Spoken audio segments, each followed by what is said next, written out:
ডাকলে কি ও আসতো না ফেরিওয়ালা? শুনলে না আসবে। এগুলো তুই সব- কি ডাকার শুনেছিস? মতো শোনোইনি তুই আবার শুনেছিস? যে তুমি শোনার মতো ডাকোইনি। হ্যাঁ, ডাকবে না। হ্যাঁ, বলবে আমি ডেকেছি, আমি ডেকেছি। আমার মনে হয় স্বপ্নে দেখেছে, ও ফেরিওয়ালা, ও ফেরিওয়ালা। এই আর কি না ডাকবা গো। সেপ্টেম্বর অবধি দেরি নয় যে। দিলে লাইফ এগুলো কিনতে পারবো। জানো? হ্যাঁ সেপ্টেম্বর অবধি দেরি। কি? আজকে তো কি করবো আমরা? না না এই জায়গাটা আমার খুব ভালো লাগছে এখন। 21 তারিখ মহালয়া। সেইটাই তো দেখতে আসলাম। এবার তো ঠাকুমা আমাকে একটা শাড়ি গিফট করবে। হ্যাঁ, গড়গড়ার। দেখেছো? দেখো বৌমাকে শাড়ি আরে দিতে কেউ কিছু গড়গড় বলে। গড়গড়ার আরে বলে। কোথায়?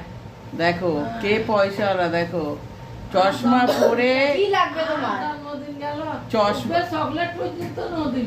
আমি কিন্তু দিয়েছি। আমি কোথায় ছিলাম? আমি আমার কিন্তু মা- কেক এনে দিয়েছি। আমাদের বলতে মামের পারবো। কথা হয়েছে, আমি কোথায় ছিলাম? আমি দিল্লিতে। মা পেস্ট্রি এনে দিলাম।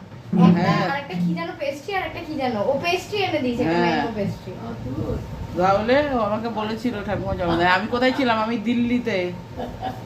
কি এই অবস্থা, লাড্ডু তো আনতে পারতা, নাহলে কি পাঠিয়ে অবস্থা। দিতাম। আর আমার জন্মদিন আর বিবাহবার্ষিকী আমাকে রাজভোগ দিয়েছে।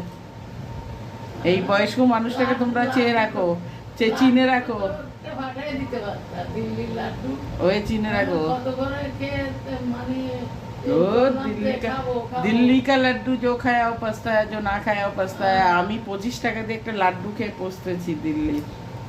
সেপ্টেম্বর 21 তারিখ মহালয়া। দেখতে দেখতে পুজো চলে এসেছে, বুঝলে? তোমাদের সবাইকে বললাম যে পুজোয় কিছু গিফট করো, কেউ কিছু গিফটই করলে না।